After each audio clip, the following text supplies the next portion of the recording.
100. Jump maybe 50, flat left to flat left. 200. Yeah, he's got something. He is going to be something special. Rightish big jump, go 150. Rightish jump maybe. Richard turned around to me and said, "Dad, all I want to do is drive. I'm going to be a rally driver." And with that, he fell asleep. 50 fast lane, plus. Too easy, 70. And I said to him, "So when are you going to get a proper job?"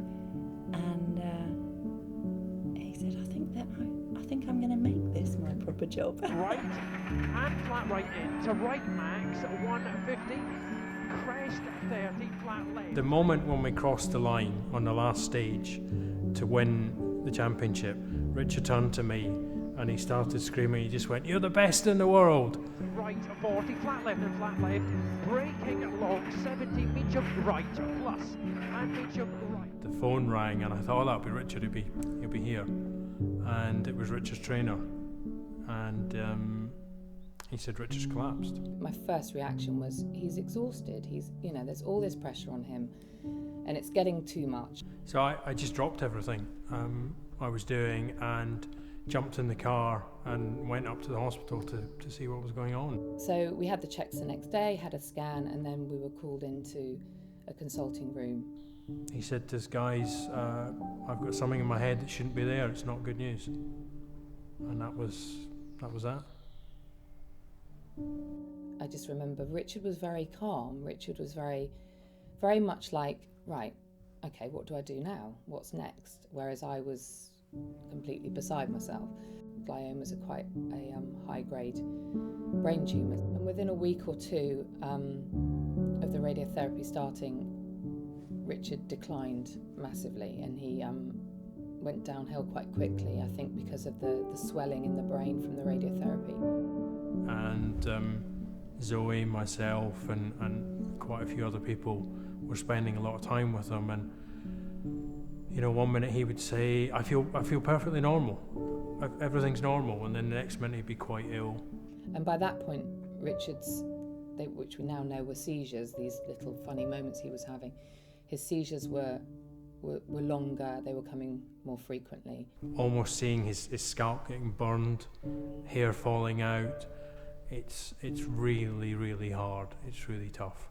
But there were some great times.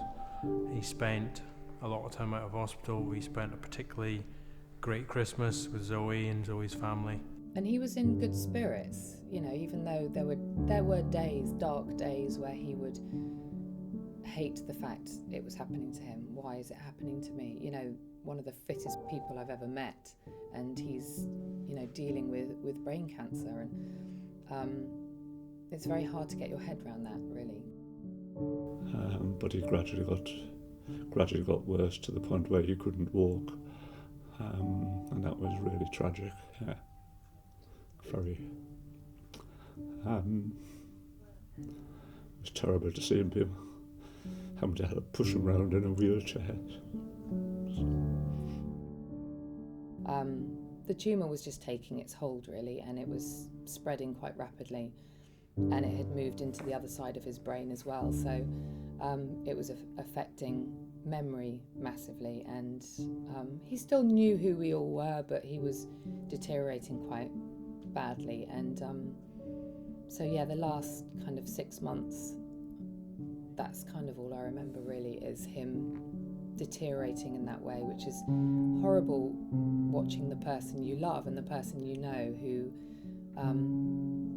can't really tell you what a picture of a car is. For me, the one thing that's absolutely clear is that had Richard survived his illness, he would be the one championing the cause of Richard Burns Foundation. And when he sadly died, it was kind of it's just something that had to be done. It was a wish of his to help and do what little he could, and that's why the charity was formed. Yeah, well, strangely enough, actually, it never. Although my Yeah, my heart and my eyeballs stayed on the start line for a good 30 seconds before they caught up with me. Strange enough, I was never actually frightened and I was scared in the car with them. Yeah, even though sometimes you'd be headed, but you'd think you're going to go straight into a rock face and with a 90 left or something like that, and somehow or other you got round the corner. Even under those circumstances, you just seem to have that total control of the car. But for me, I'll always remember Richard the rally driver, but more so Richard the person and everything he stood for.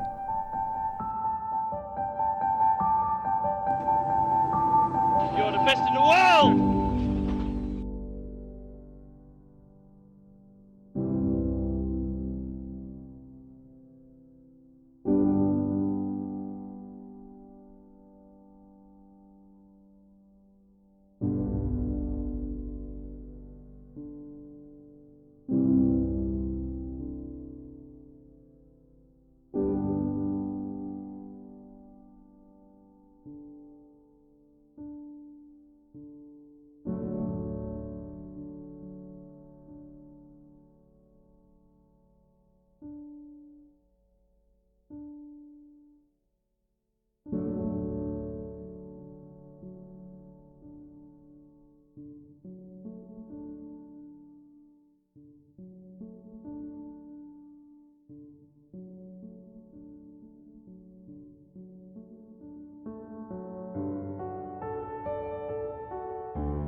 Richard Burns, 2001 World Rally Champion. How does that sound?